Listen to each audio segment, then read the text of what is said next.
Hola, Federico. Buenas tardes, Espe- profe. Buenas tardes, Hugo. Hola, buenas tardes, ¿cómo están? Buenas tardes, ¿todo bien? Bueno, vamos a dar Eh, inicio a la clase de hoy junto con la profesora Cecilia Chávez. Buenas tardes para todos también. Tenemos organizado con la profesora una clase donde en una primera parte vamos a hablar de las fundaciones. Después vamos a explicar el trabajo práctico. También vamos a hacer algunas observaciones sobre el trabajo práctico. Y en la segunda parte vamos a ver el tema de los hechos y actos jurídicos. ¿Sí? Sí, así vamos a organizarnos la clase de hoy a los fines de la, de la clase. Estoy viendo que están con- poniendo presente al costado. Nosotros no tomamos asistencia, pero igualmente gracias y buenas tardes para todos los que se están presentando en la clase de hoy. ¿Comenzamos Sí, entonces con profesora. fundaciones o con el trabajo práctico? ¿Con fundaciones? Queda a Como su sean. criterio, profesora, como quiera. Bueno, bueno, empiezo sí con el tema y después entonces hacemos las preguntas en general al final. Dale. Voy a Está bueno, compartir. así podemos en el corte, así que sea la parte de las preguntas y hablemos en relación al trabajo práctico, ¿sí? También, dale. Bueno.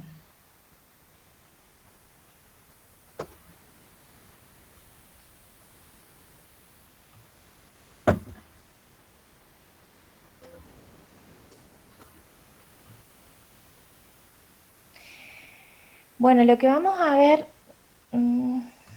ahora,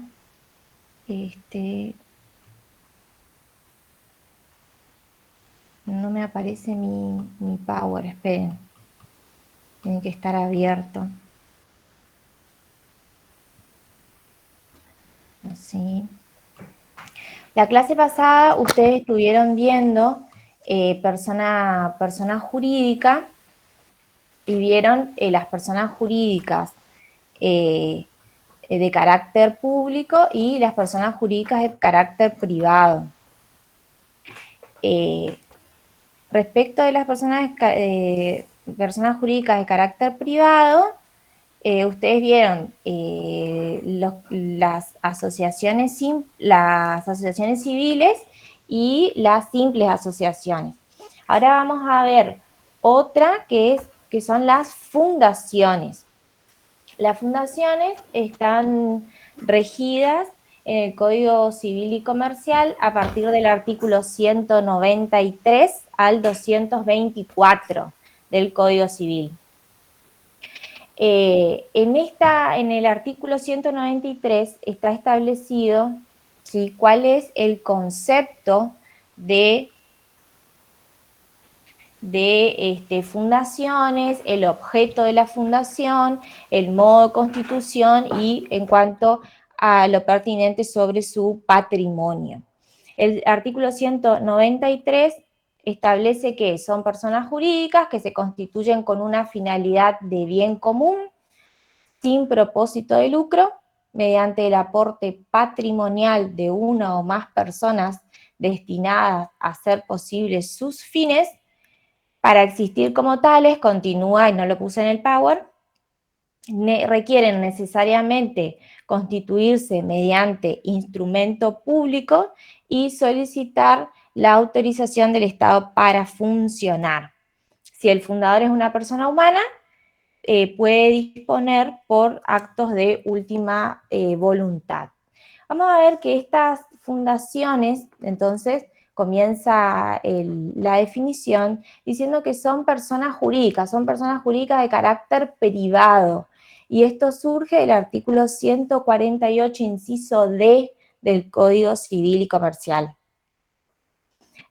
Son personas jurídicas de carácter privado que nacen de un acto unilateral, por la voluntad unilateral del fundador, que puede ser uno o puede ser varios fundadores, que están dotados de un patrimonio inicial que está destinado a la consecución de fines de bien común, ¿sí? Tiene una finalidad de bien común para la constitución de esta fundación. La dotación de este patrimonio inicial se sustenta por el fin específico, que es la finalidad de bien común no lucrativa.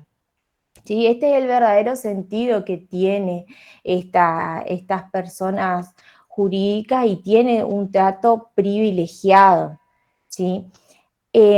Para poder constituir una fundación, vamos a tener en cuenta dos momentos. Un primer momento que es el modo, la constitución propiamente dicha, que es de manera formal. ¿Por qué? Porque lo tenemos que hacer a través de un instrumento público mediante escritura pública. Esta forma de constitución de una fundación puede ser por actos entre vivos, ¿sí? Podemos hacer nacer esta personalidad, esta entidad como a través de un acto entre vivos, ¿sí? O si no, por un acto de última voluntad. Las personas humanas y las personas jurídicas pueden ser fundadores de una fundación y lo hacen a través de actos entre vivos. Pero puede, en su caso también, las personas humanas constituir a través de un acto de última voluntad, por ejemplo, un testamento. O sea, el acto de última voluntad es el testamento.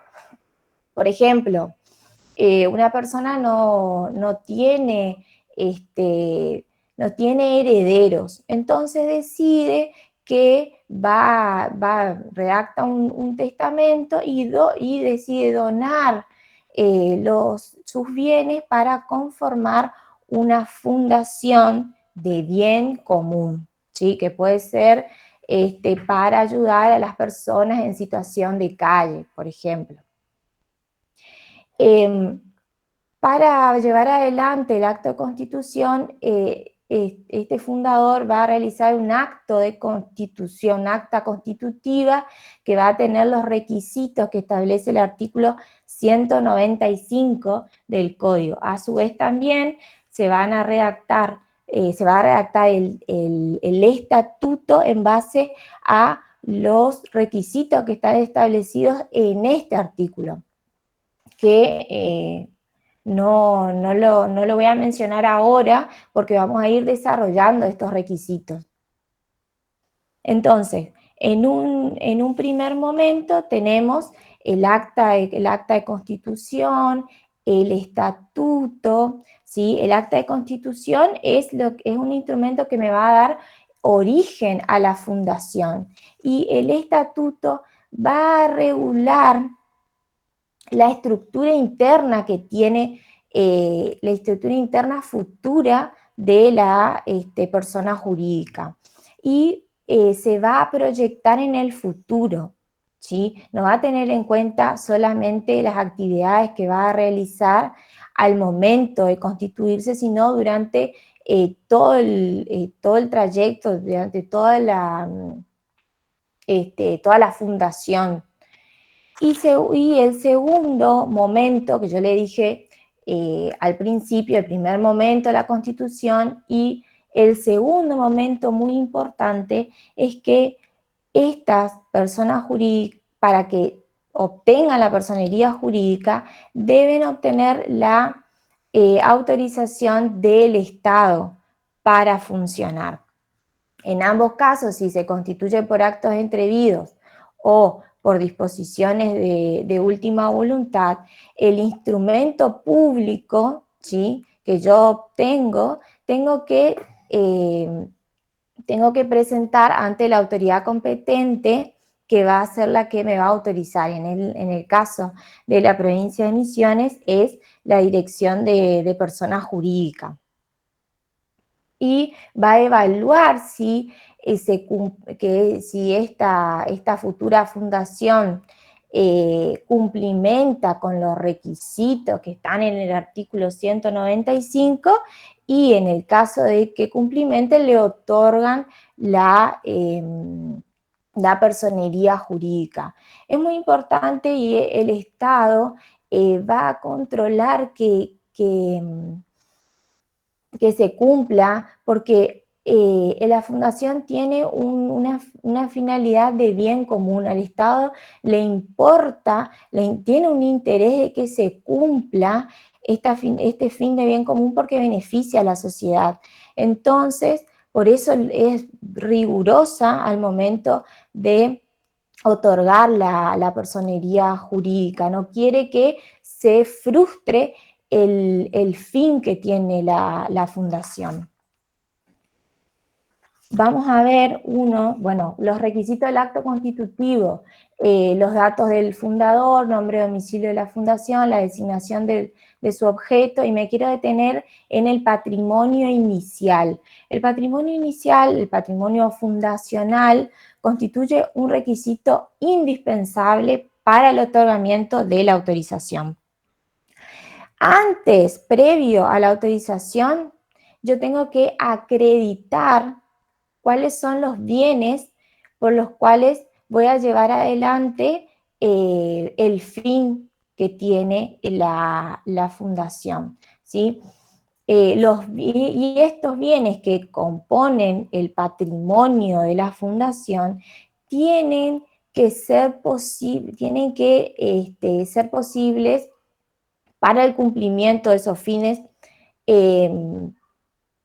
O sea, ¿qué quiere decir esto? Que cuando yo voy a constituir la fundación, yo ya tengo que prever cómo voy a llevar adelante los gastos económicos que yo voy a tener en cuenta, los gastos previstos para poder cumplir el fin. ¿Cómo se va a conformar? Por los bienes que va a donar el fundador, por otros bienes que pueden donar diferentes personas y por aportes de integración futura. Estas fundaciones son sin fines de lucro, pero por ejemplo pueden realizar algún evento que beneficie a la fundación. Si este evento y hacen un evento para recaudar fondos, estos fondos van a estar directamente vinculados al objeto de la fundación.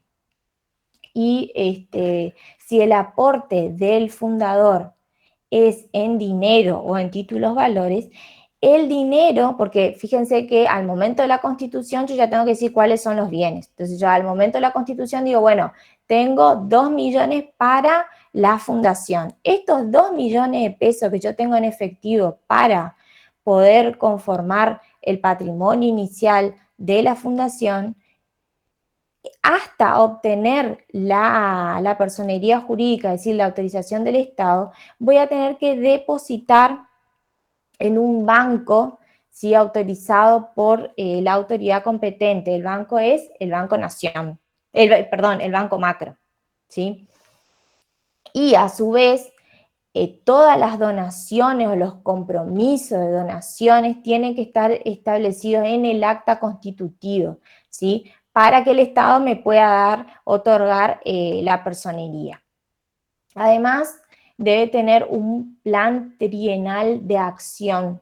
Este plan es un requisito de importancia también para la constitución y autorización, que tiene en cuenta, ¿para qué? Es para proyectar lo que va a realizar la fundación, ¿sí?, en el primer trienio. Entonces yo digo, bueno, en el primer año voy a recibir fondos de tal donaciones, en el segundo año para cumplimentar el fin voy a tener en cuenta tales aportes, en el tercer año otros aportes, así sucesivamente. Este plan, ¿sí?, transcurrido este primer trienio, transcurridos los 3 primeros años, la fundación debe presentarse ante la autoridad competente, ante la Dirección General de Personas Jurídicas, y presentar un nuevo plan por el trienio siguiente. Esto es muy importante y el Estado va a controlar que se cumpla el objeto de la fundación, les guía a las fundaciones, porque recuerden que el bien que va a prestar es un bien común y que le interesa al Estado. En cuanto a la organización del gobierno y administración de la fundación, estos no tienen miembros, porque se constituye puede ser por una persona, por el fundador, ¿sí? No tiene miembros, sino una estructura interna de servidores de la voluntad fundacional. Y tiene un órgano que es un órgano muy importante, que se denomina Consejo de Administración. Este es el órgano principal de la fundación y puede ser el único, ¿sí? Es aquel que va a administrar el patrimonio de la fundación y aquel que va a hacer que se cumplan los objetivos previstos por el fundador. En nuestro caso, en nuestro ejemplo, por ejemplo, que se beneficien a todas las personas en situación de calle. Tiene que estar integrado este Consejo de Administración, este órgano que va a funcionar, por al menos 3 personas humanas, ¿sí? Y el fundador se puede reservar la facultad de ocupar cargos dentro del Consejo de Administración. El nombramiento de los consejeros va a estar a cargo del fundador o de una entidad, de una institución, de instituciones públicas o de instituciones privadas, pero que no tengan fin de lucro. Respecto a si reciben o no reciben retribución, estos que trabajan en el Consejo de Administración no reciben retribución, es un trabajo ad honorem. Sí, excepto pueden solicitar el reembolso de algunos gastos, por ejemplo, si hacen algunos viajes, entonces sí pueden pedir el reembolso de algunos gastos, pero solamente como excepción, porque este es un cargo que no hay una retribución. El segundo órgano es el comité ejecutivo. El comité ejecutivo va a existir en el caso de que el estatuto lo prevea, porque el comité ejecutivo se forma por la delegación de funciones que realiza el Consejo de Administración y puede estar conformado por los miembros del Consejo de Administración y también por terceros. Pero acá hay una diferencia. Los miembros del comité ejecutivo pueden recibir una retribución, pero si los miembros del comité ejecutivo son miembros del Consejo de Administración y realizan tareas propias del Consejo de Administración, no van a recibir una retribución. El estatuto tiene que prever, ¿sí?, todas las reuniones que van a hacer estos órganos, reuniones ordinarias o reuniones extraordinarias, de tanto del Consejo de Administración como el Comité Ejecutivo.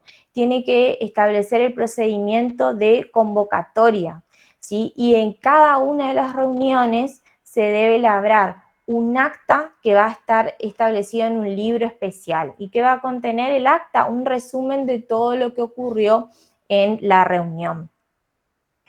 En cuanto a estas personas jurídicas, en cuanto a la contabilidad y los estados contables, se va a regir por lo que establece el artículo 320 del Código Civil y Comercial, donde dice que están obligados a llevar contabilidad todas las personas jurídicas privadas, ¿sí?, y quienes realizan una actividad económica organizada. Bueno, Después nosotros, yo no puse en mi Power, pero también está en el código el régimen de reforma y disolución de esta fundación. Que lo más importante acá es que no se puede modificar el objeto, no se puede modificar el objeto de la fundación, salvo que se vuelva imposible de cumplir. Pero en la fundación nunca se puede modificar el objeto de bien común, porque uno recibió la autorización del Estado para llevar adelante ese objeto, un objeto determinado. Entonces, por estatuto no lo pueden modificar. Y bueno, en los artículos 216 y 217 establece cuál es el porcentaje que tiene que existir para que haya quórum y para que se tomen las decisiones de algún cambio del estatuto. Bueno, ahí finalizamos con la explicación de esta persona jurídica privada.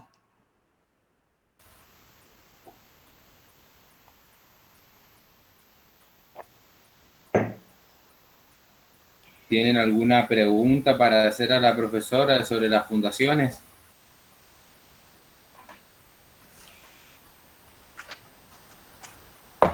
Nosotros estuvimos viendo en líneas generales lo más importante de una fundación, ¿sí? El concepto, la finalidad que tiene, el objeto, cómo se constituyen estos dos momentos, de que primero el modo de constitución y después la autorización del Estado. ¿Qué tal? Buenas tardes, profesores. Yo tengo una consulta con respecto a las retribuciones de las que hablaba la profesora, en cuanto a lo que es las posiciones de apoyo técnico, podríamos decir, lo que son los balances, la contabilidad, digamos, de la organización, y en cuanto a que si las personas que realizan estas tareas sí reciben retribución o sí reciben el pago por esas tareas, digamos. Y si es así, no constituirían, digamos, parte del consejo directivo, ¿no? Claro, pues yo contrato un contador, por ejemplo, para que me lleve adelante la contabilidad. Sí, eso yo tengo que abonarle por su trabajo. Bien, gracias. No tienen que ver específicamente con el objeto de la fundación. Claro, lo mismo con, por ejemplo, si hubiese un abogado que representa a la fundación, si es que hiciera falta. También, ¿no? sí, sí. Perfecto, muchas gracias.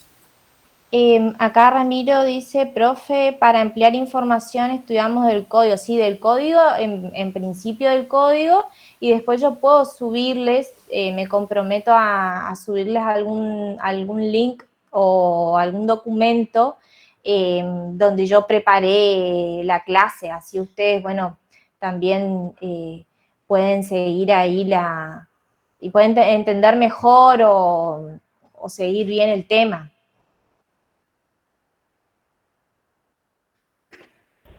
Profe, una consulta. Las fundaciones en el ámbito del Estado, de la provincia, del gobierno, por ejemplo, la fundación del hospital, de Caridad, ¿son el mismo régimen, se mantienen? Sí, todas las fundaciones tienen el mismo, tienen que cumplimentar el mismo régimen, tienen el mismo procedimiento de seguir. Digamos, no hay ninguna diferencia entre una u otra fundación. Esto está establecido en el código, una legislación del fondo, y todos los que quieran constituir una fundación lo tienen que hacer respecto de lo que dice allí.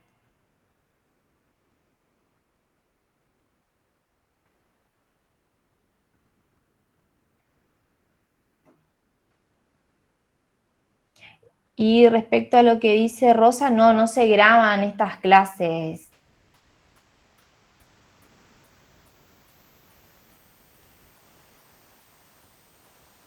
como bien dice la profesora, para mirar, o sea, para organizarse las fundaciones está regulado en el código. La profesora indicó bien, a partir del artículo 193 en adelante está cómo se organizan las fundaciones, y también hay algunos materiales, algunos instructivos cuando uno quiere organizar ya sea una fundación, una asociación. Estas personas que antes eran personas civiles, personas jurídicas civiles, que después del año 2015 desapareció esa clasificación y pasa a ser una persona jurídica nomás, en la página de la Dirección de Personas Jurídicas y Registro Público de la Provincia de Misiones. Allí hay material también instructivo para la constitución y organización tanto de fundaciones como asociaciones.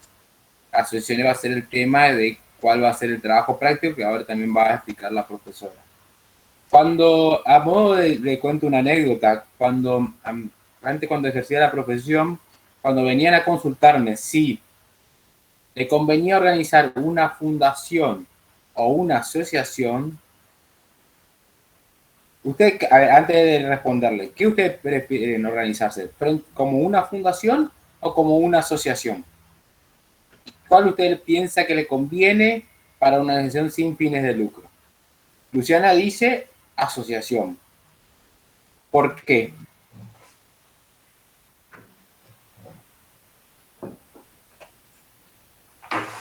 Asociación, dice Daniel.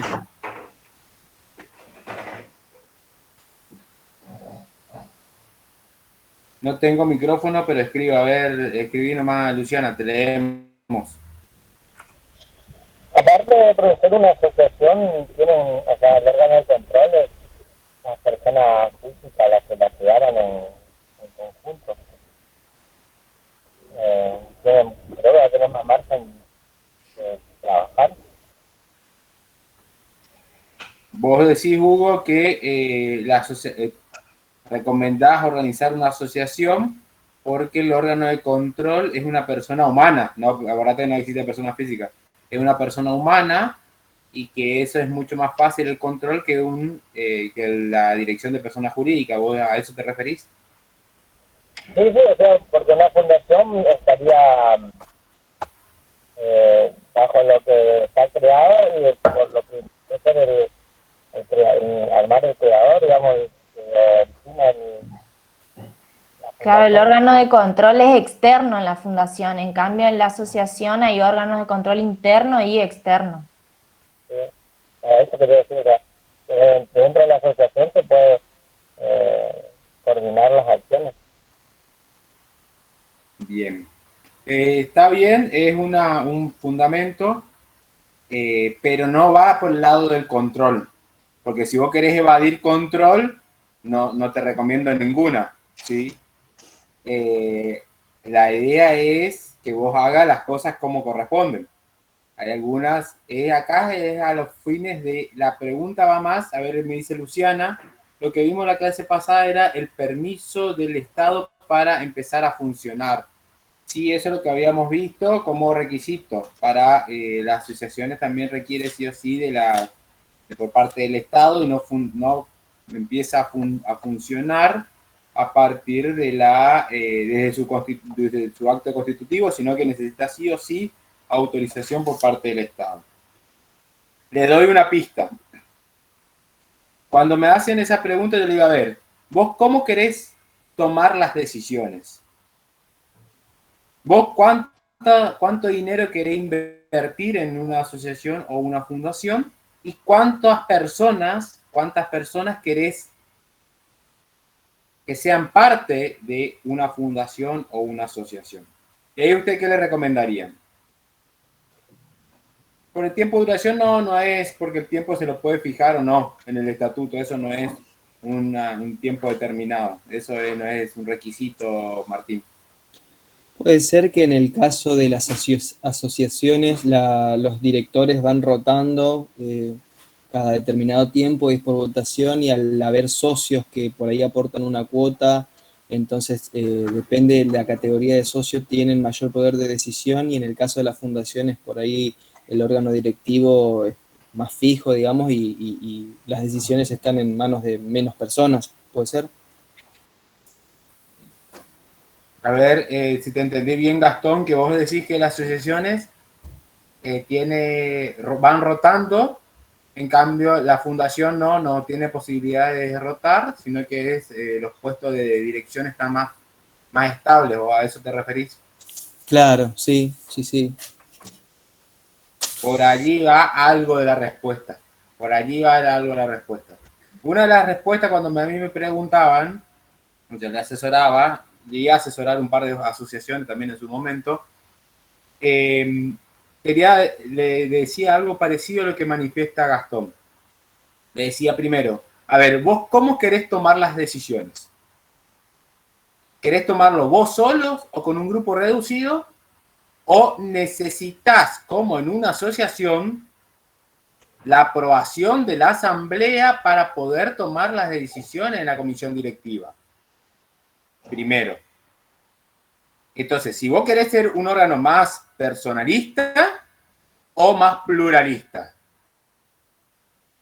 Si querés ser más pluralista, necesitas la aprobación de la asamblea, tenés que ir por el lado de la asociación.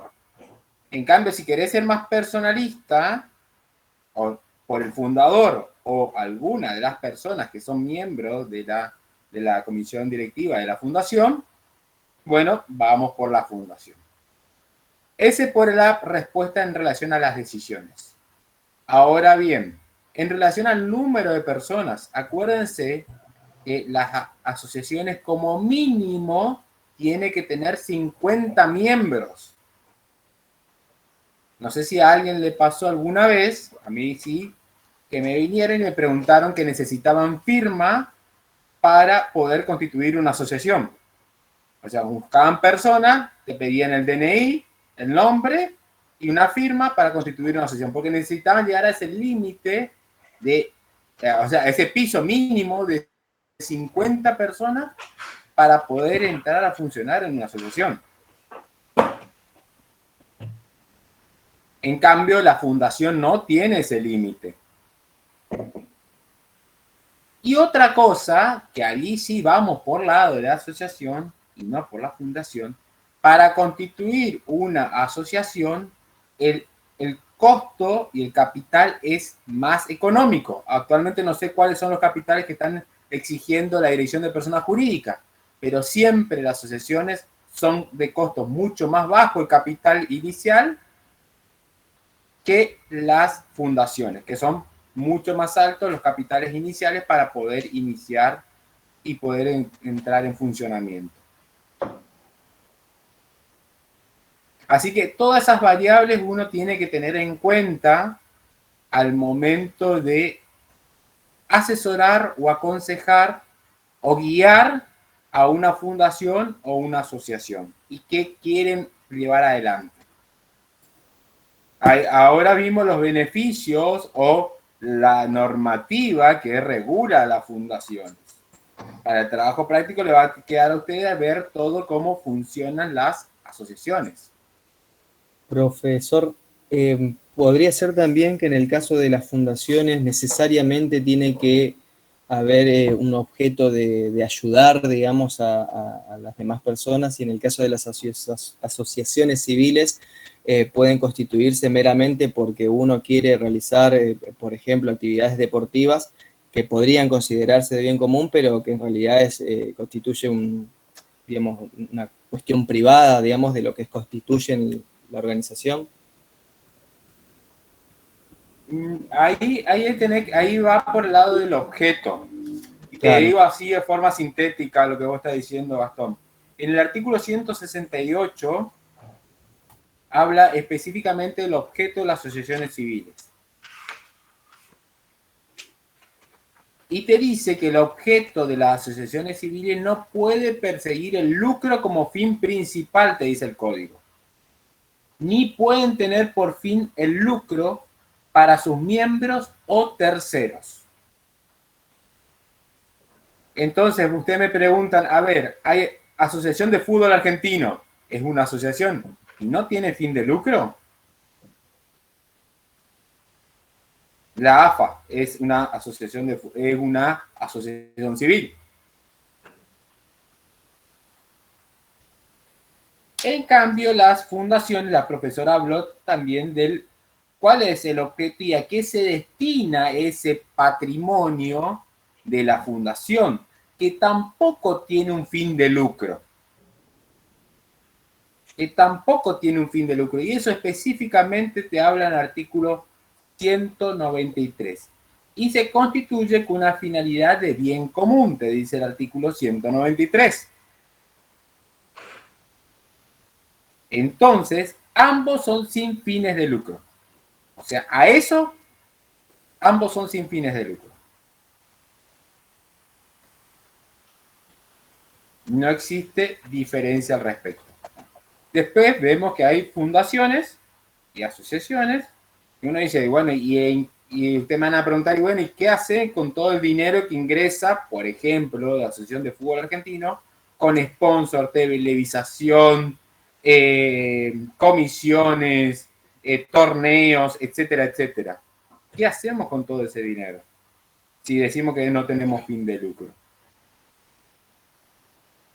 ¿De allí?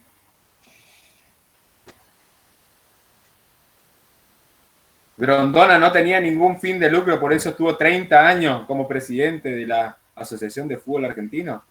Para los que llegaron a conocer al presidente de la Asociación de Fútbol Argentino.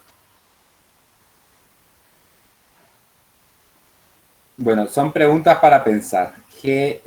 A lo que voy, y acá le doy solamente una línea de la respuesta, que las ganancias y los beneficios que obtengan, ya sea en una asociación o en una fundación, tiene que reinvertirlo en el objeto de la asociación o la fundación.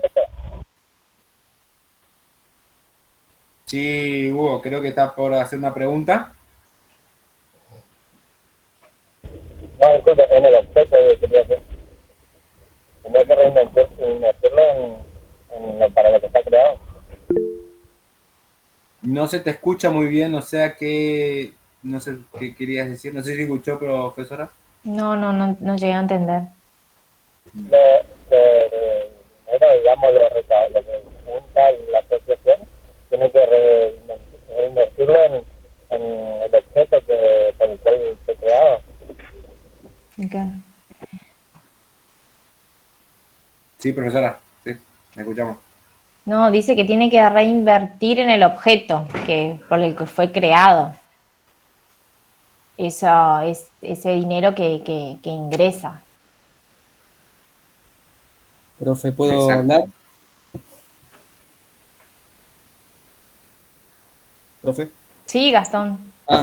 Sí, no, yo también no me refería en ningún momento a que ninguna de las dos entidades o tipos de entidades tenían fines de lucro, sino que por ahí la fundación tenía un objeto necesariamente de ayudar a otros, o sea, ese es el objeto de una fundación, y la asociación simplemente podrían ser 50 tipos que quieren jugar a la pelota y aportan entre todos para, no sé, comprar un predio, hacer una cancha y demás, y organizar por ahí torneos.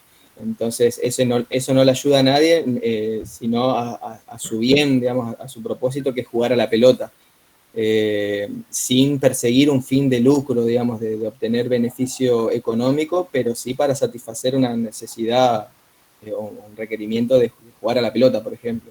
A eso me refería por ahí en las diferencias que yo notaba entre una y otro tipo de organización. Y con respecto a lo que por ahí decía el profesor de las asociaciones como AFA y el ejemplo que daba de Grondona, por ahí es, si bien las personas que ostentan el poder, que constituyen gobierno en una asociación como podría ser AFA, por ahí no se benefician económicamente de del dinero que, digamos, que puede generar la asociación, pero sí pueden constituir paralelamente empresas con las cuales entablar negocios o servicios que le pueden prestar a esas asociaciones, y de esa manera, de todas formas, podrían beneficiarse, digamos, ¿no? Eso suele pasar, digamos.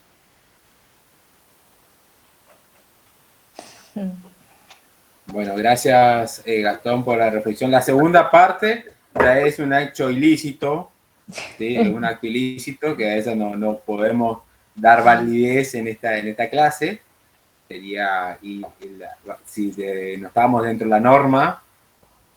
Y a lo primero, sí, o sea, en relación al objeto que vos estabas manifestando, puede ser cualquier objeto, siempre y cuando sea adecuado al patrimonio que tenga y a los fines que va a llevar adelante. Esto, como bien lo dijo la profesora, ya sea en la fundación, como van a ver ustedes en las asociaciones, el que va a controlar que se cumpla con este objeto al momento de poder dar inicio a esta persona jurídica es la Dirección de Persona Jurídica y Registro Público. Así que a eso va en relación al objeto. Acá me dice Martín Pereira, se destinan a cubrir los costos necesarios para lograr los fines o el fin de la asociación. Esa es la idea por los cuales se recaudan en las asociaciones o en las asociaciones. Esa es la idea. Bien. ¿Algo más, profesora, quiere agregar al respecto sobre estas reflexiones? Si no pasamos al trabajo práctico. No, podemos pasar, sí, al trabajo. Yo voy a cerrar el ojito y si alguno en particular quiere que veamos su trabajo práctico, me dice el nombre y yo ya abro ese y vamos viendo sobre ese, si les parece. El que cante primero.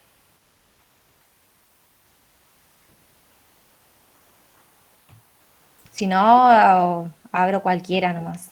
¿Se refiere al ejercicio que había en el aula virtual, profe? Sí. Exacto. Ah, sí, yo tengo algunas dudas respecto a eso. Bueno. La primera duda...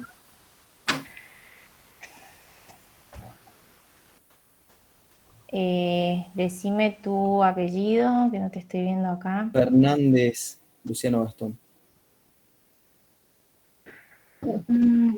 Sí. Sí, con respecto en realidad a la pregunta, creo que era la última pregunta en donde se refería, por ejemplo, sí.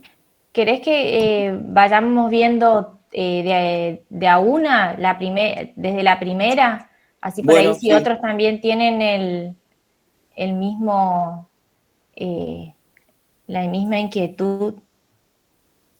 A ver si Bien. yo puedo... Ay, no, compartí mi... No sé si puedo compartir mi pantalla, entonces ustedes...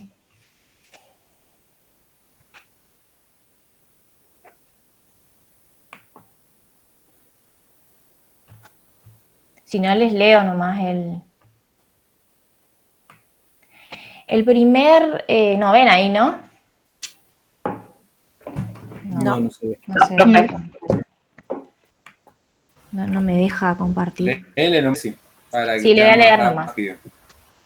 El primero es un caso que dice: Marcos realiza sucesivos contratos de compra-venta de yerba mate con Yerbi S.A., siendo la empresa acreedora de la suma de pesos 1 millón por dichas transacciones.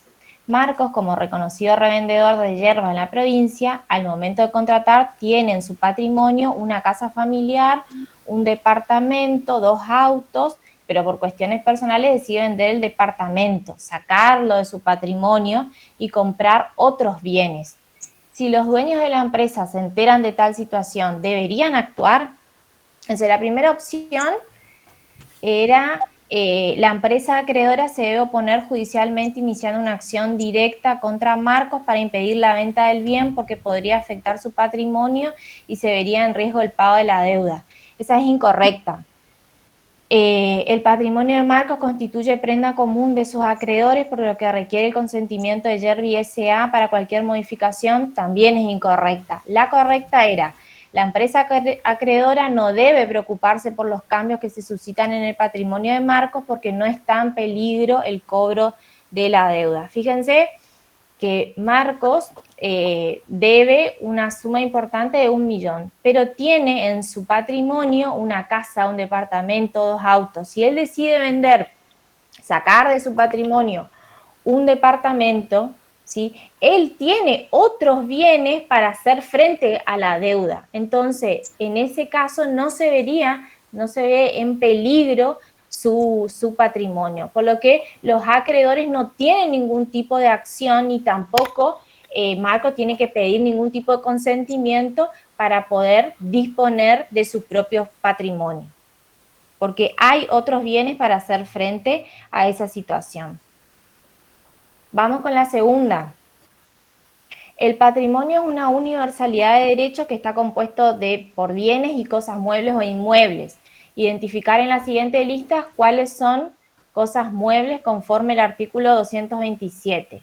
Yo les puse una lista de los mismos bienes que estaban en el video, ¿sí? En este caso es el ganado, que es una cosa mueble, la biblioteca también, porque yo la saco, la pongo y la saco, la ventana incorporada a la pared, eso se tiene, la ventana cuando está incorporada a la pared ya se tiene en cuenta que es un bien inmueble, no una cosa mueble. En cambio, si yo pico la pared y saco la ventana, eso es una cosa mueble, ¿sí? Pero si está incorporada a la pared, es inmueble, se considera inmueble.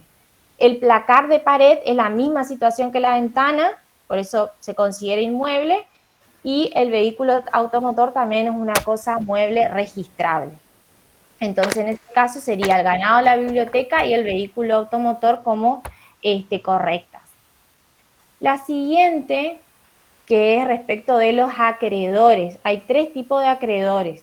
Los acreedores privilegiados, los acreedores con garantía real y los acreedores quirografarios. Los acreedores privilegiados son aquellos que la ley le confiere este derecho como acreedor, pues, le concede estos privilegios. Y estos acreedores privilegiados van a ser los que están establecidos en el artículo 2582. Si quieren anotar 2582, está la enumeración de cuáles la ley considera que son acreedores privilegiados, que tienen un privilegio. Después hay otros acreedores que son con garantía real, que son aquellas personas que por la autonomía de la voluntad cuentan con preferencia al cobro. Por ejemplo, quien hipoteca una casa, ¿sí? La hipoteca es un derecho real de garantía que le confiere al acreedor de la hipoteca un derecho, un privilegio para el cobro, ¿sí? Entonces, si no paga la hipoteca, se ejecuta la hipoteca y quien cobra primero es ese acreedor que había constituido esa hipoteca.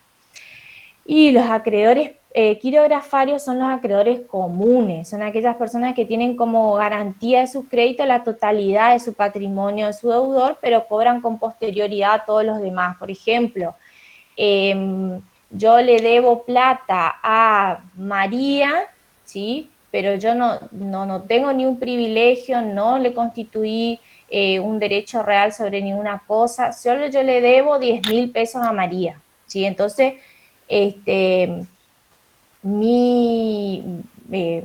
revés, María, mi acreedora, va a cobrar después que todos los demás acreedores que tienen privilegio. Hasta acá, si alguien tiene una pregunta, me interrumpe. El siguiente... Es una consulta del primer caso, profesora. Sí. Con respecto al caso de Marcos, quería preguntar si faltaría aclarar o si no se incurre en un error al decir que, por ejemplo, cuando Marcos suscribe los contratos de compra-venta, no lo está haciendo Marcos la persona humana, sino Marcos como una institución, como una empresa, digamos, y entonces los bienes con los que responde, digamos, a ese compromiso de contrato de compra-venta, no serían sus bienes personales, que por otra parte podrían llegar a ser bienes de familia o demás.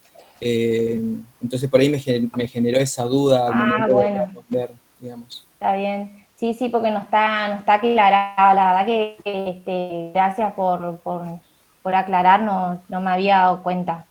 en el caso. Bueno, muchas gracias. ¿Y entonces correspondería o no, digamos? Yo la verdad que Claro, si contrata a Marco solo si yo, Cecilia Chávez, contrata solo con la empresa y el contrato no es una empresa a empresa, es de una persona hacia una empresa. En este caso era una persona hacia una empresa, porque no le puse, no le aclaré que era una empresa, solamente Marco. Entonces Marco va a responder con su patrimonio. ¿Sí? Porque es un contrato entre Marcos y la empresa yerbatera. claro, pero digamos de esa misma manera, y según tengo entendido, hoy por hoy lo que dice el Código Civil y Comercial es que ya no existen las empresas unipersonales, digamos, entonces no se le puede ejecutar esos compromisos con los bienes personales de la persona, sino que o sea, es como que una persona, si bien puede constituir una empresa y ser el dueño, solamente aporta un capital y como que constituye, digamos, una personería jurídica aparte, a los que le aporta, digamos, cierto capital, de manera que si no llegara a cumplir, digamos, con sus obligaciones, no se le puede ejecutar otros bienes que no están adjudicados, digamos, al patrimonio de la empresa que constituyó personalmente. Habría que ver qué tipo de sociedad tiene para ver cómo responden, porque no todas las sociedades van a responder de la misma manera. Hay sociedades que responden de manera solidaria con el patrimonio de la empresa y que el patrimonio de la persona, y otras sociedades que solo van a responder con el patrimonio de la sociedad. Muy bien, bueno, gracias. Bueno, continuando.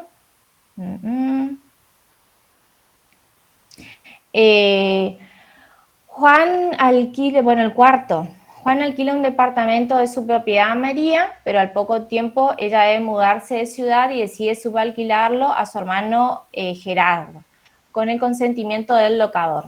Gerardo, como subinquilino, no cumple sus obligaciones dinerarias en los últimos 3 meses.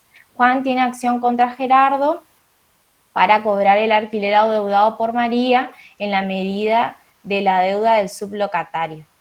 Juan también puede exigir de Gerardo el cumplimiento de las obligaciones que la sublocación le impone.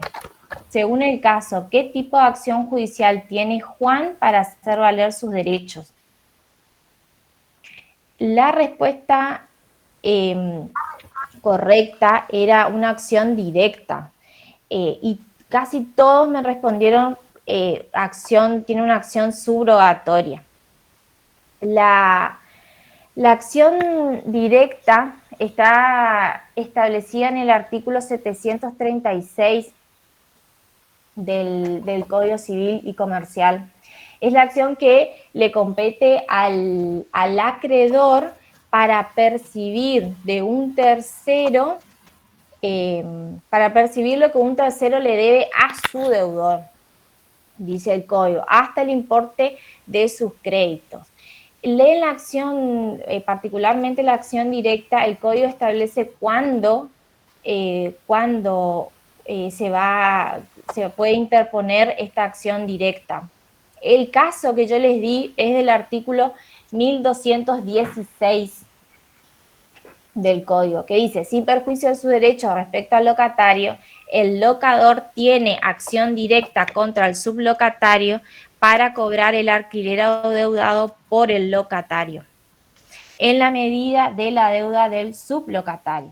También puede exigir de éste el cumplimiento de las obligaciones que la sublocación le impone, inclusive el resarcimiento de los daños causados por uso indebido de la cosa. Recíprocamente, el sublocatario tiene acción directa contra el locador para obtener a su favor el cumplimiento de las obligaciones asumidas en el contrato de locación. Tiene un carácter excepcional esta acción directa, es de interpretación restrictiva y está expresamente establecida en la ley cuando se acciona de esta manera. En cambio, en la acción subrogatoria, que es el que pusieron la mayoría, el acreedor se subroga, al acreedor ocupa el lugar de su deudor y ejerce un derecho que le es propio en su nombre y porque el deudor está inactivo.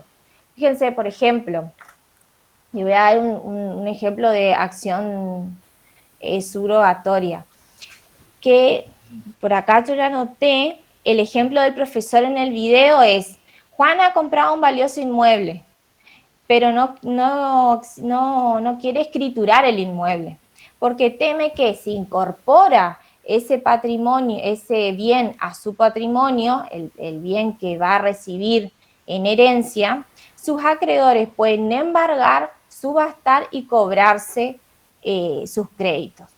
Los acreedores, entonces hay una inactividad del deudor, por lo que los acreedores se subrogan en los derechos de su deudor y pueden pedirle al juez que escriture y de manera que el bien ingrese al patrimonio del deudor y ellos puedan así cobrar su crédito. Y el último es, yo lo único que hice ahí, ustedes tenían que ver el artículo 743. El artículo 743 dice, los bienes presentes y futuros del deudor constituyen la garantía común de sus acreedores. ¿Qué quiere decir esto? Que el deudor puede tener, al momento de la deuda, puede tener algunos bienes dentro de su patrimonio, pero que si después obtiene con posterioridad otros bienes, también están sujetos a el pago de la deuda, esos bienes que ingresaron con posterioridad a la deuda. El deudor puede exigir la venta judicial de los bienes del deudor, ¿sí? Pero solo en la medida necesaria para satisfacer sus créditos, ¿sí? Puede pedir que se venda un bien mueble registrable, un auto, para el cobro del crédito de un acreedor, pero solamente va a cobrar lo que el deudor le debe, ¿sí? No de más. Y todos los acreedores pueden ejecutar esos bienes en posición igualitaria, excepto que existe una causa legal de preferencia, que es lo que vimos hoy temprano. Yo acá puse, todos los acreedores pueden ejecutar esos bienes o deben ejecutar. No, eso pueden ejecutar, porque por ahí el acreedor no quiere ejecutar los bienes de su deudor o le perdona la deuda, no es algo que tenga que hacerlo. Esto es una acción libre que tienen todos los acreedores de su deudor. Y con esto terminamos el trabajito. Si alguno tiene una pregunta, si no, le explico el otro trabajo que vamos a hacer para la clase que viene. La clase que viene tenemos otro trabajo que ahora sí me voy a ir para atrás porque yo ya cerré el ojito de este. Y le voy a habilitar, se me cerró sesión.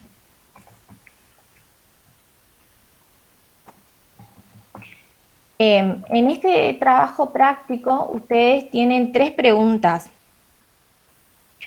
Que tienen que ver, yo les adelanto, que tienen que ver con los requisitos para obtener una asociación civil, ¿sí? Los órganos de la asociación civil, y también yo quiero que ustedes entren a la página de la Dirección General de Personas Jurídicas y vean cómo se redacta un acta de constitución de una asociación. ¿Qué es lo que se tiene en cuenta? Porque van a tener que hacer esto. Entonces, Van a tener media hora para contestar estas 2 preguntas más el ejercicio. Entonces vayan pensando, hay solamente un intento. Si entran para ver solamente las preguntas, ya le computa el intento, de manera que el trabajo práctico queda sin hacerse, ¿sí? Si tienen alguna pregunta. ¿Podría repetir las preguntas, profesora? Las preguntas tienen que ver con los requisitos de una asociación civil, con los órganos y con específicamente qué contiene, cómo se conforma, cómo se redacta un acta de constitución. Yo les dejé en la sección enlaces un link que es el link de la Dirección General de Personas Jurídicas y Registro Público. Si ustedes ingresan en ese link, van a tener toda la información para poder hacer el trabajo práctico. Pero ingresen primero al link y después a la ejercitación, porque tiene un límite de horas, son 30 minutos. A los 30 minutos se les cierra el ejercicio. No es para ahora, es la misma metodología que el trabajo práctico anterior. Yo en la próxima clase cierro el trabajo, así que les doy 15 días para que ustedes estudien el tema y puedan hacer el trabajo. Yo hoy, por ejemplo, cerré el anterior.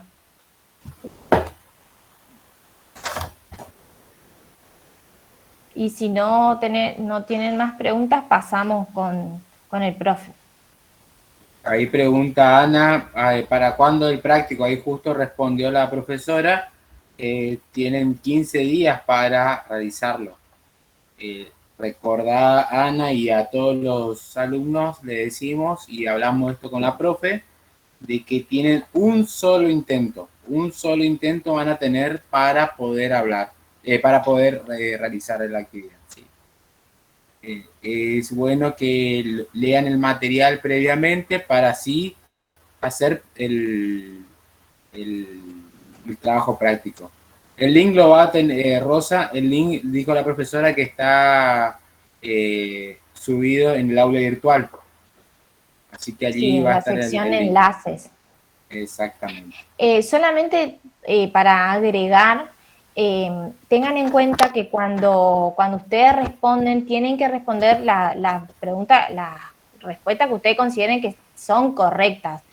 Porque en el examen, no es en este caso en el trabajo práctico, pero en el examen lo que ustedes ponen, la opción que ustedes ponen, si es incorrecta, les baja puntos, ¿sí? En esta oportunidad yo no le estoy poniendo en esa situación, pero en el examen parcial y final baja puntos, así que fíjense bien cuáles van a ser las opciones que van a marcar.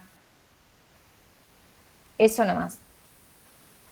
Bueno, para poder continuar y también terminar en hora, vamos a comenzar con la segunda parte de la clase.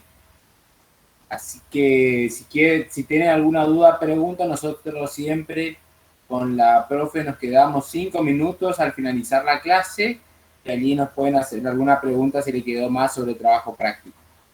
Allí ahora vamos a pasar para también ser responsable y también cumplir con todos ustedes, los que se conectaron en tiempo y horario, para continuar la segunda parte, que esta segunda parte es muy importante porque vamos a ver los hechos y los actos jurídicos.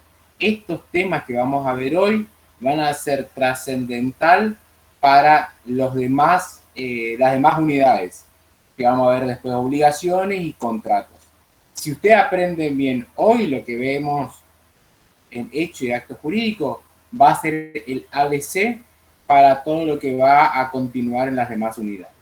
Así que les recomiendo que presten atención, agarren lápiz y papel, tomen nota y las dudas, preguntas que tengan, me lo hacen. Acuérdense también que yo cuando presento el PowerPoint no lo estoy viendo a ustedes las preguntas que van redactando en el chat. Así que por favor le voy a pedir que o me lo hacen al final o me interrumpen y activan su micrófono y lo vemos, ¿sí? Bueno, vamos a entrar entonces en los hechos actos jurídicos. Si también tienen alguna duda, pregunta sobre asociaciones, estamos siempre dispuestos los profesores a responder. Tienen nuestros correos. Y también, si hay alguna pregunta de cuestión teórica, nosotros lo podemos responder en la próxima clase, dentro de 15 días, cuando nos volvemos a ver, y donde vamos a revisar este trabajo práctico.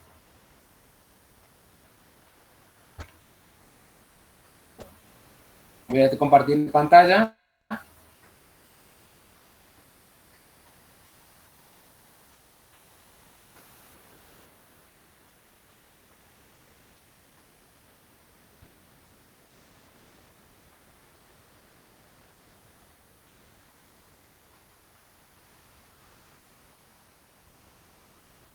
Ahí estoy compartiendo pantalla y estoy presentando el PowerPoint. Así que si no lo ven, me avisan. Bueno, como les anticipaba, vamos a ver hechos y actos jurídicos. Hechos y actos jurídicos. Los hechos y los actos jurídicos es trascendental e importante porque hay una nueva organización a partir del año 2015, si bien tiene una base o una estructura importante de los que tiene el código de Vélez Sarsfield antes del año 2015, pero hay una nueva organización que lo hace el Código Civil y Comercial. Por eso es importante que presten atención para que vean estas diferencias que establece el Código Civil y Comercial. Y también otra cosa que le digo que se queden hasta el final para ver un tema que siempre, siempre, siempre entra en los parciales, que son los instrumentos privados e instrumentos públicos. Así que eso va a ser con lo que vamos a terminar este tema y lo que vamos a ver, y eso presten atención porque seguro se le toma en el parcial. Voy a empezar con los temas que vamos a ver. Vamos a ver en primer lugar, vamos a ver los hechos jurídicos. En una segunda parte vamos a ver el acto jurídico. Y como les decía, al finalizar vamos a ver instrumentos privados e instrumentos públicos. Así vamos a organizar la clase de hoy. Aviso importante, acuérdense que el Código Civil y Comercial, y esto es algo que también le anticipaba, lo que vemos hoy después no se repite y ya es la base de las obligaciones y los contratos. Son los temas para aquellas personas que ya cursaron, lo saben, que son temas más profundos, más técnicos y que hay que manejar un lenguaje de carácter específico. Por eso es importante empezar ahora. Ustedes vieron cuando estudian las letras, cuando están en la primaria, estudian las letras, bueno, estudian las vocales, después hacen las oraciones, después hacen los párrafos y después ya recién redactan un texto. Bueno, hoy lo que vamos a ver van a ser esas letras, el ABC, para que después ustedes puedan redactar oraciones y frases al finalizar el cuatrimestre con la materia. Los hechos y actos jurídicos están regulados a partir del artículo 257 del Código Civil y Comercial. Los hechos, antes, lo que se hacía es diferenciar entre hecho y hecho jurídico. Un hecho, por ejemplo, es una puesta del sol, la lluvia, como en este momento, un amanecer, salir a caminar, salir a correr, andar en bicicleta, circular con el auto. Bueno, son todos hechos que van ocurriendo. Pero hay solamente algunos hechos que importan al derecho. Y son los que están regulados a partir del artículo 257. Si ustedes salen a correr y en esa actividad que ustedes están realizando observan que ocurre algún evento, por ejemplo, tiene un accidente, o como me pasó a mí el otro día, salí a correr, a entrenar y me mordió un perro cuando estaba corriendo. Bueno, cuando ocurre ese evento, ya es un hecho jurídico. porque no solamente es un simple acontecimiento, ya hay una relación que se produce y a partir de allí van a producir consecuencias jurídicas. Por ejemplo, cuando salí a correr y me mordió el perro, yo en ese momento no lo hice, pero podía haber iniciado unas acciones legales contra el dueño del perro por la responsabilidad que tiene en el cuidado del perro. O podía haberle hecho una denuncia. Algunos me dijeron, andá y hacerle un reclamo en el IMUSA, porque me decían que no, que era un perro en la calle, no estaba bien definido si era uno de la gente que están trabajando allí en la calle o un perro que es del barrio.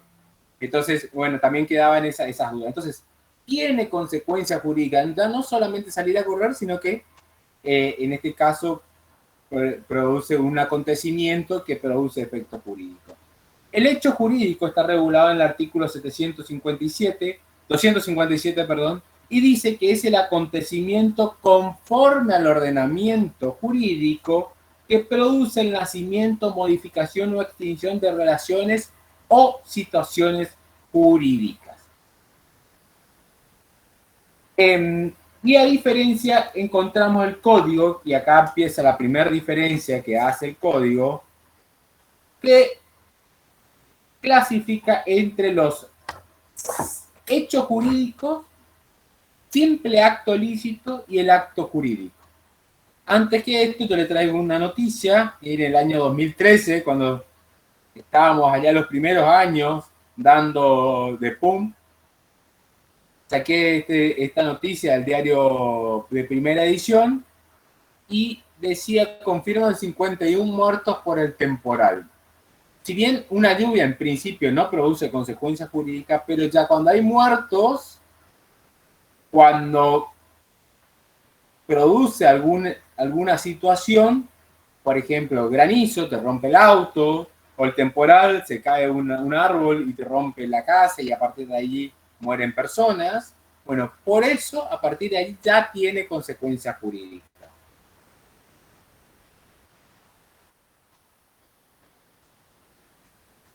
A partir de allí, lo que hay que saber es una clasificación. Esto yo lo tomé de la Ferrier, del mismo profesor que ustedes vieron en la clase pasada sobre el tema del patrimonio. Y él hace esta clasificación que dice, primero existe el hecho jurídico. El hecho jurídico. Ese hecho jurídico puede ser producto de la persona humana o de la naturaleza. Si es de la persona de la naturaleza, como le decía, un amanecer, una puesta del sol, una lluvia, bueno, son hechos de la naturaleza. En cambio, si son hechos humanos, ya eso van a ver si ese hecho humano es realizado voluntario o involuntario. Y allí vamos a entrar en el artículo 260 y 261. Si el acto es voluntario por la persona humana, va a ser un acto lícito o ilícito. Si es un acto lícito, es un simple acto lícito o un acto jurídico, y si es un ilícito, puede ser un delito o un cuasi delito. Bueno, vamos a entrar en cada uno. Primeramente dijimos que la diferencia entre un hecho que acontece entre la persona humana, si es voluntario o involuntario. Si es voluntario, el artículo 260 dice que son aquellos actos con discernimiento, intención y libertad, que son los tres elementos de la voluntad. Ahora, en este momento del derecho, se está estudiando que este elemento de la voluntariedad ya no es tan voluntario cuando uno va a realizar un acto lícito. Y usted me va a decir, bueno, ¿y entonces por cómo está regulado? Esto quedó la vieja regulación, y ahora se está, a partir de diferentes estudios de multidisciplinarias, por ejemplo, las neurociencias, en donde se dan cuenta que cuando uno realiza determinados actos, ya no solamente son tanto con discernimiento, intención y libertad, A ver, si yo voy a comprar a un supermercado, a mí me pasa que yo tengo que comprobar, adquirir productos sin lactosa. Y me voy a un supermercado y solamente me vende una sola marca de productos sin lactosa o deslactosado, a mí no me queda otra de que adquirir ese producto porque yo no puedo comprar otra clase de leche. Entonces, ¿a dónde está la al discernimiento, intención y libertad en poder adquirir ese producto? Y es un hecho voluntario, es un hecho humano y voluntario, porque ir a hacer una compra que puede producir un acto jurídico. ¿Se entiende? Entonces, ahora se está en jaque en este momento de la historia que la voluntariedad de este elemento que ustedes también después se ve en los vicios de la voluntariedad, que es el tema que después continúa, que es el discernimiento, intención y libertad. Cuando se violan estos elementos básicos del acto jurídico humano voluntario. Involuntario, artículo 261, es cuando falta el discernimiento. Y ahí te dice el código que son aquellas personas que están privados de la razón, aquellas personas menor de edad que no han cumplido los 10 años. Que no han cumplido los 10 años cuando se produce un hecho y un acto ilícito. Y cuando una persona mayor de 13 años, cuando realiza un acto lícito.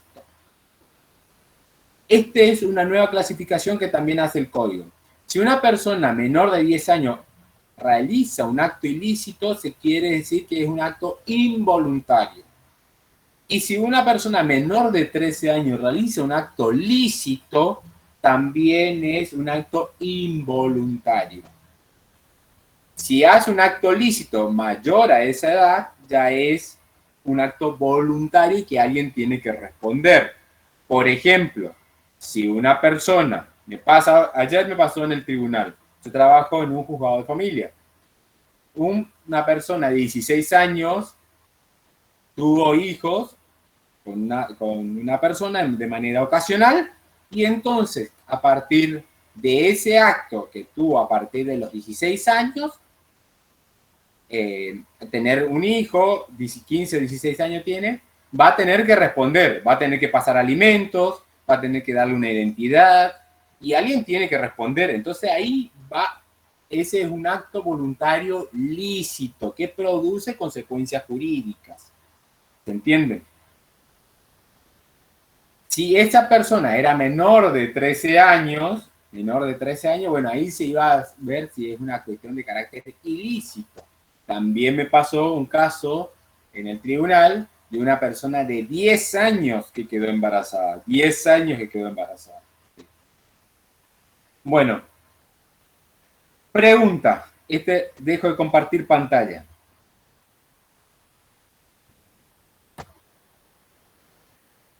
Y acá hago un corte. Le pregunto. ¿El silencio como manifestación de la voluntad es válido o inválido en un acto jurídico? Por ejemplo, si ustedes les mandan un mensaje, siempre hago para los que ya son mi alumno, fueron y cursaron las presenciales, si ustedes le mandan un mensaje a una persona y le dice, te invito esta noche a ir a mirar, justo estaba mirando la noticia esta mañana, a ir a ver a los Totoras en Berlín. Y la persona no te dice nada. ¿Ese silencio es manifestación de la voluntad o no es manifestación de la voluntad? Sí, profe. ¿Es manifestación de voluntad? ¿Por qué? Sí, porque se estaría como... O sea, es como un no. Si no te dice nada, es como que, o sea, nunca te confirmó si quiere ir o no. ¿Es sí o no? O sea, a ver, si vos decís manifestación de la voluntad, quiere decir que sí. Ah, No, entonces no. Entonces no. No, Si Una alguien te manda contradicción un lo mensaje y que te clava estoy el diciendo. visto, si te clava el visto nomás y no te responde nada, a alguien le habrá pasado alguna vez por allí, No hay manifestación de voluntad ahí. No hay manifestación de la voluntad. Muy bien. Es el artículo 263 claro en esto. Y muy bien lo dice. No es manifestación de la voluntad, pero el silencio como acto a una interrogación no es considerado como una manifestación de la voluntad conforme al acto o a la interrogación. Excepto, y ahí cuando hay un excepto, el código ahí es muy claro. En los casos que haya un deber despedirse que pueda resultar de la ley, cuando se le obliga a la parte a que sí o sí tiene que responder. Si la parte se le hace un interrogatorio y tiene que responder, en caso de silencio se considera que es sí. En caso de silencio se considera que es sí. Esa es la excepción. O que haya realizado alguna manifestación en forma anterior al hecho. Hay un famoso caso de una persona que no quería, que esto creo que llegó a la Corte Suprema, que había manifestado, es una persona que era testigo de Jehová, había manifestado en un carnet de conducir que no quería que le transfieran los órganos ni tampoco que transfieran que haga una transfusión de sangre. Al momento de tuvo un accidente esta persona y en ese accidente corría peligro la vida de esta persona. Necesitaba que sí o sí se le done sangre. ¿Y allí qué hacemos? Él dijo que no, corre en peligro su vida, y allí, ¿cómo respondemos frente a ese hecho?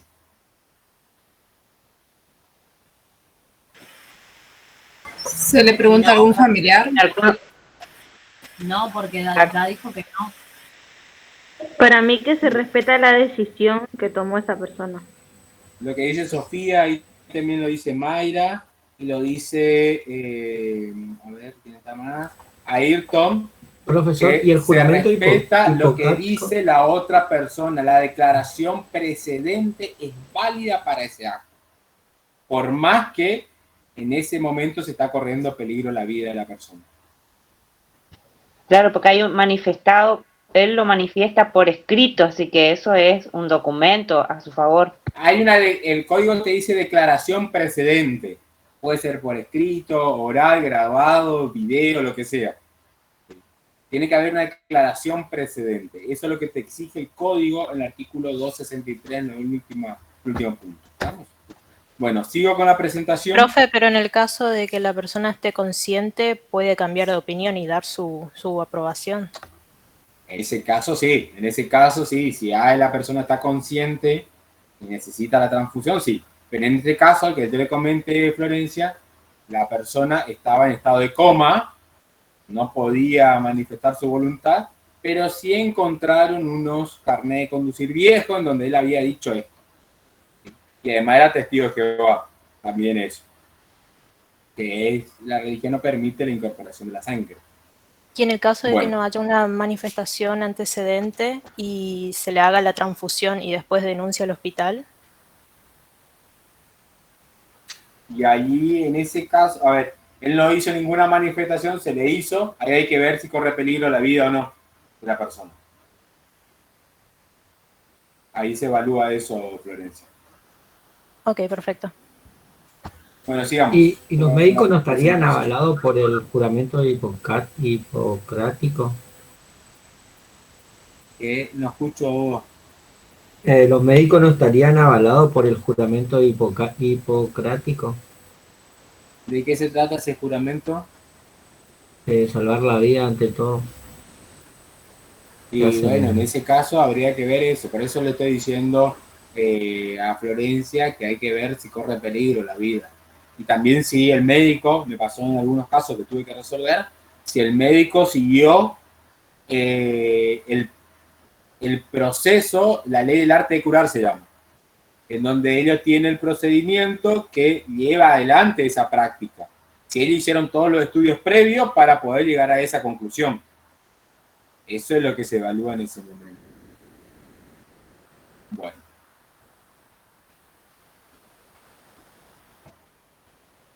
Me voy a seguir compartiendo pantalla.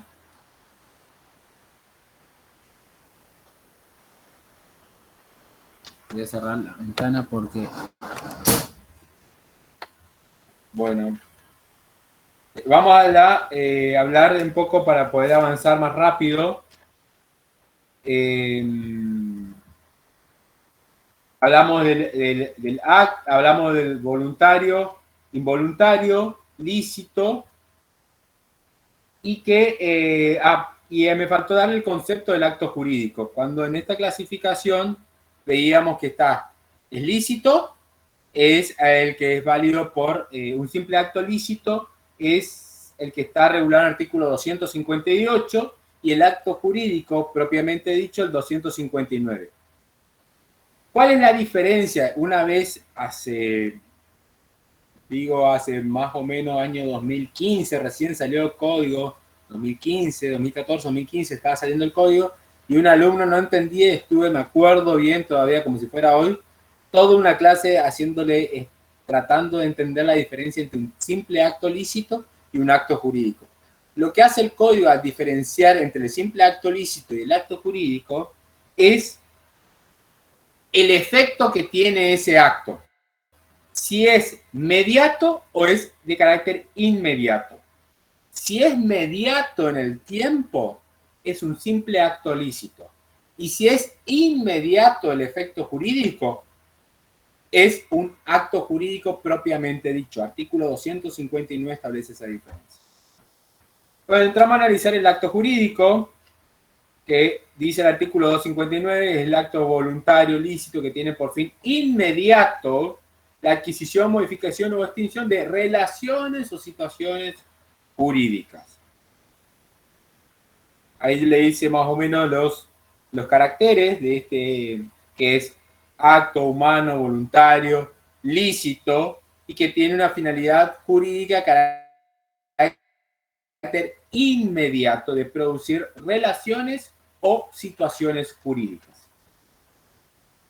¿Cuáles son los elementos del acto jurídico? Ahora tenemos que ver los elementos de este acto jurídico. Los elementos del acto jurídico... Profe, apenas se ve A ver, su pantalla. ¿Ahora? ¿Mejor? Perfecto. Bueno. Los elementos del acto jurídico, tenemos elementos esenciales y elementos accidentales. Elementos esenciales y elementos accidentales. Todo acto jurídico tiene que tener elementos de sujeto, objeto, forma y causa. Sujeto, objeto, forma y causa. El objeto que está regulado en el artículo... Ya le digo...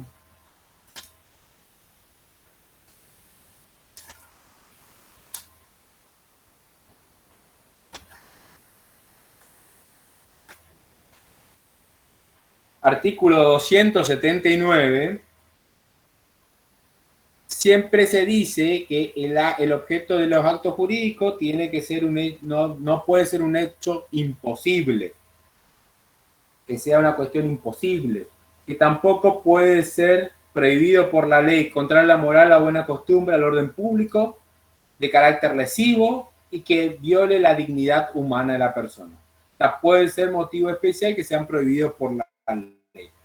Por ejemplo, no podemos hacer un acuerdo de nosotros de poder, como el otro día pasó, justo en el acto, en el hecho leí en la noticia de los Totoras, cerrar para llevar adelante un espectáculo privado, cerraron una playa que es de acceso público. Entonces no podemos hacer un acto jurídico, hacer un concierto de carácter privado, en donde se cobra la entrada y tiene un beneficio una entidad particular, y cierra un lugar que es de carácter público, como es el lugar El Brete. Entonces, allí el objeto no es válido ese acto jurídico porque está violando el orden público. Está violando el orden público. Acuérdense que el derecho de todos está sobre el derecho individual.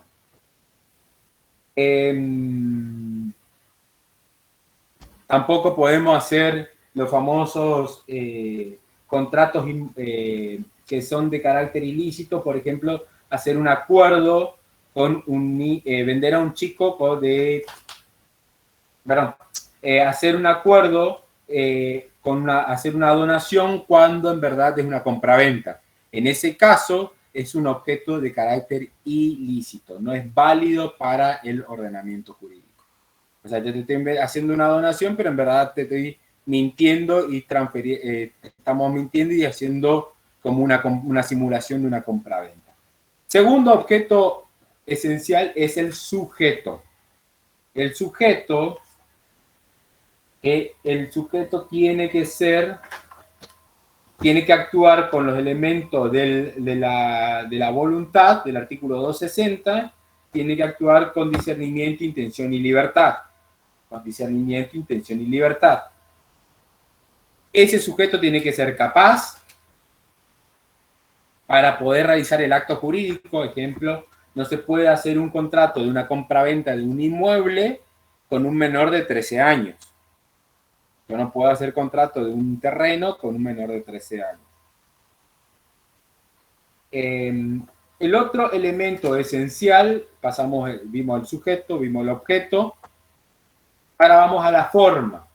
La forma, artículo 284, el código establece que el principio es la libertad de forma. El principio es la libertad de forma. Si no hay forma determinada en forma particular, se establece la libertad de forma, artículo 284.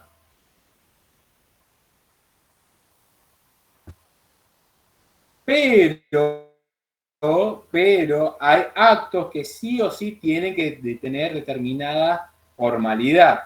Y esos son, por ejemplo, actos que se tienen que hacer por escritura pública. Actos que se tienen que hacer por escritura pública. Que si no se hacen por instrumento público, no es válido ese contrato. Por ejemplo, la transferencia de un terreno.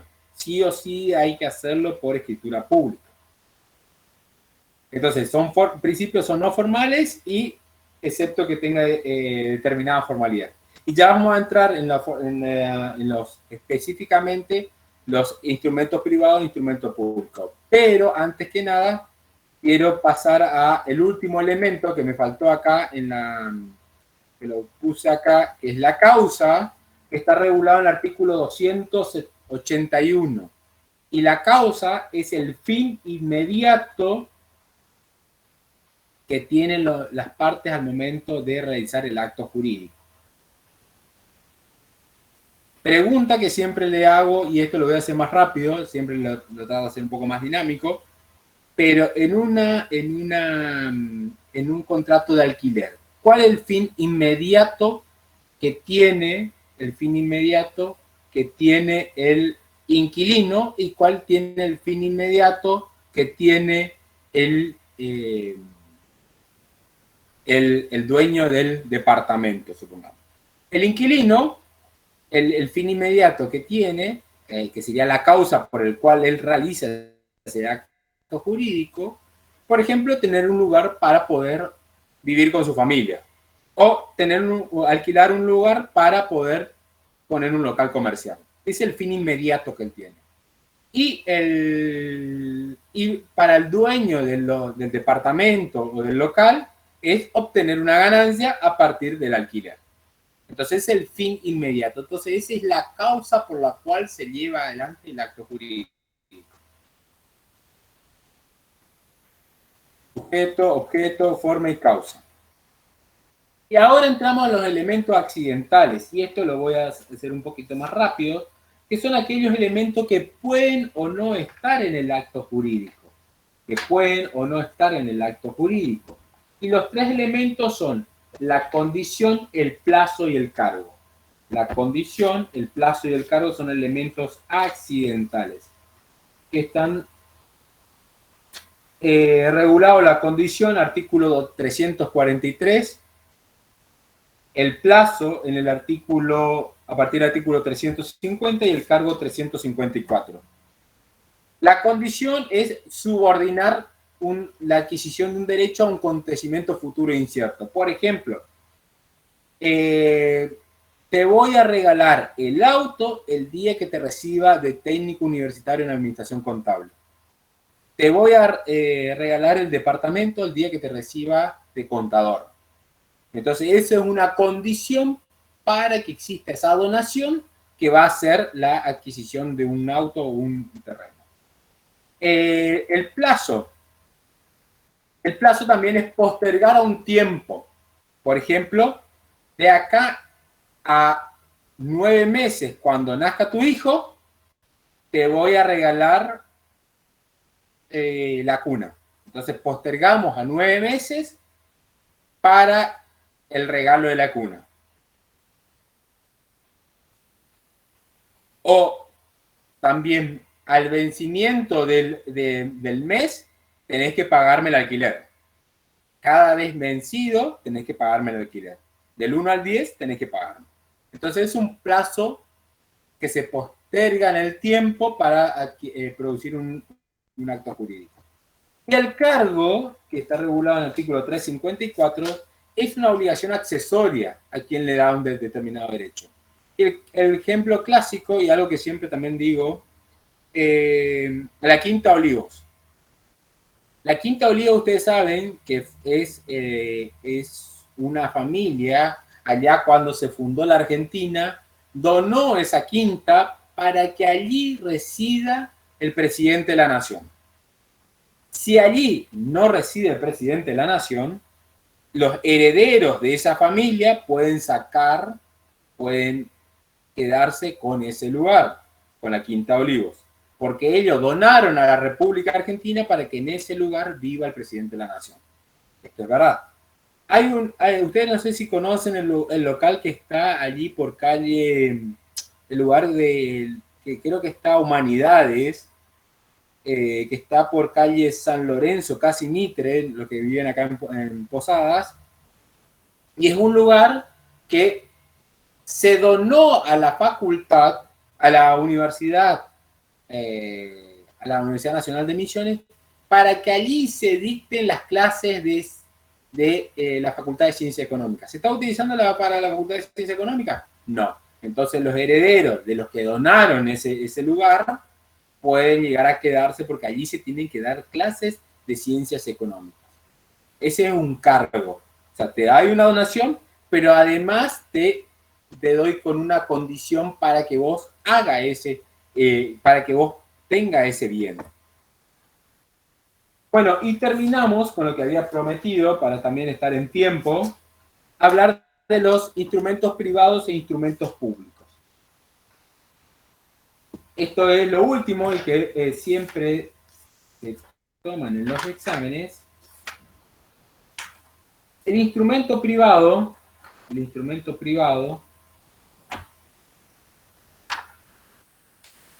está regulado en el Código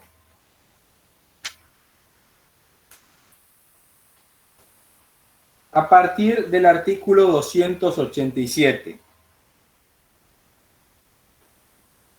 Y el código te dice que el instrumento privado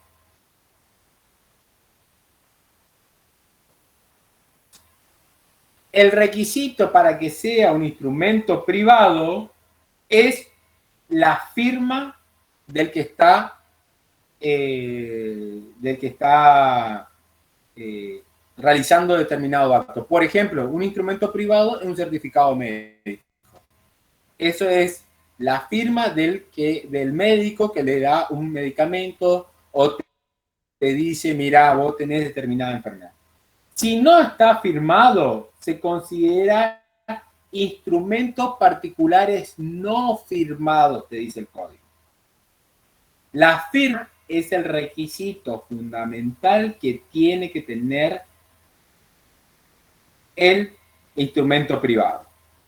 Y otro requisito también, pero que no es de carácter que da validez, es el tema de la fecha. Tradicionalmente el instrumento privado tiene que tener fecha y firma. Ahora el código solamente dice que tiene que tener firma para que sea instrumento privado. Y los instrumentos públicos que están regulados en el artículo 289, tienen que ser realizados, y 290, por un oficial público que esté llevando a cabo, de acuerdo a las formalidades que establezca la ley, con las firmas del oficial público, las partes y sus representantes. Y allí yo siempre digo, un ejemplo, que yo soy un oficial público porque soy secretario de un juzgado, pero no puedo llevar a cabo, como oficial público, no puedo llevar a cabo, no puedo celebrar un matrimonio, porque eso es otro oficial público que tiene otras competencias en otros términos. Ese oficial público, para que sea válido ese acta de matrimonio, tiene que estar firmado por las partes, los testigos, por el mismo oficial, y tiene que tener todas esas solemnidades para que sea válido ese instrumento público. El instrumento público, a diferencia del instrumento privado, el instrumento público es válido, es de orden público, es válido frente a todos, y lo que dice ese oficial público tiene validez y se tiene que hacer un juicio para declarar la nulidad de ese acto. A diferencia del instrumento privado, que solamente valen para las partes y no tiene validez para los terceros. Los contratos, los convenios, el certificado médico, eso no es válido para los terceros, sino que solamente es válido para las partes. Uno de los ejemplos clásicos del instrumento público es la escritura pública, regulada en el artículo 299, que tiene que ser realizado por un escribano público en su protocolo y que tiene determinados requisitos cómo tiene que hacerse esa escritura pública. Para recordar, por eso puse esto. Acuérdense hoy, hecho y acto jurídico. Hecho jurídico, acto jurídico, simple acto lícito, que es el discernimiento, que es el acto jurídico voluntario e involuntario, que es cuáles son los elementos de este acto jurídico, sujeto, objeto, causa y forma, y cuáles son los elementos accidentales, condición, plazo y cargo. Y por último, ver la diferencia entre instrumento privado e instrumento público. Desde ya, muchas gracias y le dejo mi correo para lo que necesiten. Dejar de compartir y los escucho. Una observación antes de entrar a las preguntas. ¿De dónde pueden conseguir lugar, dónde pueden investigar más sobre este tema? Hay unos videos que están del mismo profesor Laferrière, que habla sobre hecho y acto jurídico, que habla y que tiene material, son videos de 1 hora, que es donde tiene más material sobre esto. Segundo, leer código, sí o sí. Y tercero, tienen este manual de derecho privado de Aida Keremaje Carlucci, que son los materiales que utilicé para llevar a cabo la explicación. No se le entiende. ¿Qué no entiende Karen?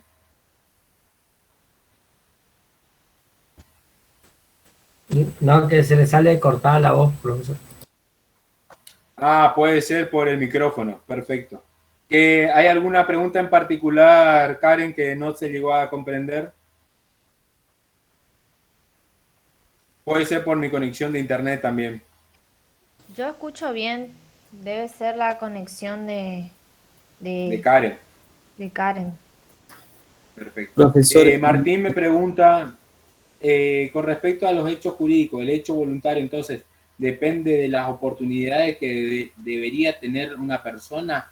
¿En qué relacionan las oportunidades, Martín? Así que no sé en relación. Acordate que en principio el hecho voluntario la persona tiene que actuar con discernimiento, intención y libertad. Esos son los 3 elementos fundamentales para que el acto sea voluntario. Después no sé a qué te referís, tema de la oportunidad. ¿Sí alguien quería hacer otra pregunta? profesor, ¿el manual de derecho privado está en el aula virtual o se puede descargar de algún lado? No, eso deberás adquirirlo en forma particular, Gastón Fernando. Bueno, gracias. Profe, yo tengo una consulta. Al fin y al cabo, con eso de la medicina, en los casos de intervención, por ejemplo, hace un montón había salido una polémica por un tatuaje que puse en el chat, donde, por ejemplo, un ciudadano se tatúa para que no lo resuciten, digamos. Es un tatuaje, pero ¿cómo lo pueden interpretar ahí los médicos en un caso que pase de que esté en ese peligro? ¿Lo hacen? ¿No lo hacen? ¿Qué pasa si lo hacen y verdaderamente ese ciudadano no quería, o sea, respetaba su tatuaje? ¿Cómo se lleva a cabo eso? Porque es todo un problema, y también con lo que dijo mi compañero Hugo con respecto al juramento que tienen los médicos. Sí, Agustina, bueno, en principio habría que ver, siempre acordate que cuando se plantea un caso, hay que ver el caso en particular. A veces la noticia por allí es muy sesgada en los contenidos que te da, así que hay que ver primeramente cómo es esa información que llega, primero. Segundo es ver la situación, como lo hablábamos por ahí con Hugo, también ver la situación del paciente cómo está. Y por último, interpretar ese tatuaje. La verdad que no sé si es de fácil accesibilidad, no de fácil accesibilidad interpretar un tatuaje y que diga que no es, que no le resuciten. También tendría que ver eso.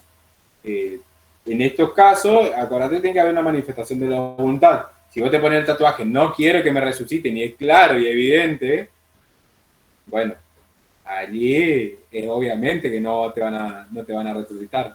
Hugo se ríe, pero vos te das cuenta que hay cada tatuaje, uno se ve cada tatuaje, así que no me sorprendería que Este de verdad salió porque se tatuó, es más, se tatuó en el pecho en esa altura, porque si me tatúo en la pierna, claramente no me van a dar, digamos, con las paletas ahí, pero el de la noticia, digamos, tenía tatuado bien en el pecho. Y como que es todo un problema porque yo me pongo en el lugar de los familiares en un hipotético caso, y por ahí un familiar siempre quiere que den todo, digamos, para salvarlo. Entonces, si en un hipotético caso de que esté en ese debate de si hacerlo o no, corre mucho riesgo los médicos también. Ahí te puedo responder de dos formas, Agustín. La primera forma, el código establece que hay que dar validez a la voluntad de la persona. Principio de la voluntad. Principio de la voluntad de la persona. Y la segunda, lo que te puedo agregar, y que nuevamente te insisto, es que hay que ver en el caso en particular. Hay que ver en el caso en particular cómo está. No me estoy acordando, el otro día era de una persona de esto de la muerte, que uno lo puede, hablando de esto de resucitar o no, de la posibilidad de dar muerte a una persona, la famosa eutanasia. Entonces, bueno, también es otro gran dilema y gran debate que se genera en los médicos y también en la justicia, cómo tomar una decisión frente a esa situación. Si continuar con la vida de la persona, o hay una posibilidad que establece acá en la Argentina de no más continuar dando medicamentos y haciendo acciones para rehabilitarlo y dejarlo a esa persona que muera lentamente. Bueno, ese está el debate, y hay algunos casos que ya se dieron en la Argentina sobre esta situación. Así que bueno, principio general, código, si vemos el código, Agustina, es darle preeminencia a la voluntad de la persona. Sí. Claro, después sí. Gracias. Me dice Martín nuevamente, los vicios, los actos jurídicos y vicios de la voluntad, ¿entra en el parcial? Graciela dice, sí va a entrar, pero eso es un tema que va a ser después, posteriormente. Martín Pereira, me refería al ejemplo que usted dio sobre la compra en el supermercado. Si una persona tiene una sola opción de compra, entonces su voluntad se ve condicionada. Bueno, y a eso es lo que voy, Martín, que actualmente a través de la neurociencia se está viendo que las empresas ya no existe más este libre discernimiento, intención y libertad. Vos ya no estás haciendo un acto voluntario del todo. Entonces ya te encontrás sesgado. Y no sé si es acto tan voluntario o vamos a caer en un acto involuntario. Eso es lo que se está planteando actualmente en relación al derecho y a estos actos que te manifesté. Así que eso es la situación. Esto quedó de la cuestión tradicional. Bueno, ¿alguna otra pregunta, duda, consulta? Si querés leer más sobre esto, Martín, el profesor que analiza esto inclusive tiene escrito, es Shina el apellido, S-H-I-N-A. No me acuerdo si es Fernando Shina o Marcelo Shina, pero es Shina vocal. Y él tiene ya analizado estas situaciones del tema de la voluntariedad. Después, si no se respeta la voluntad, le salvan la vida debido a la transfusión de sangre. ¿Puede reclamar algún resarcimiento económico por no respetar su voluntad? No respetan la voluntad y le salvan la vida debido a la transfusión de sangre. ¿Puede reclamar algún resarcimiento? Bueno, nuevamente lo que hablábamos recién con Agostina, Martín. Principio general de código, autonomía de la voluntad. Segundo, hay que analizar el caso en particular. Y tercero, ver qué pasa en esta situación. ¿Sí? Es lo que estábamos recién hablando con Agostino. Bueno, chicos, bueno, con nosotros, con la profesora, volvemos a insistir. Nos estaremos viendo dentro de 15 días. No sé dónde ustedes lo están analizando, están viendo, dónde están leyendo los materiales sobre lo que estamos viendo. Nosotros le estamos facilitando algunos, pero pero a la vez volvemos a insistir lo que dijimos en las clases anteriores. ¿Ustedes quieren aprobar la materia? ¿Ustedes quieren entender de qué se trata el elemento del derecho privado? ¿Ustedes quieren promocionar o regularizar lo que sea? Bueno, les recomendamos que tienen que tener leído la materia y que lo vayan haciendo día a día, ¿sí? Día a día, porque es muy largo y muy técnico. El 15 no es el parcial. No sé, Graciela, si ya se pasó la fecha de los parciales. El 14 me parece que va a pasar, profe. Primer parcial tengo el 12. Sí, el 12, perdón. El 12. Sí, la chica se refirió a que de acá a 15 días va a ser el parcial.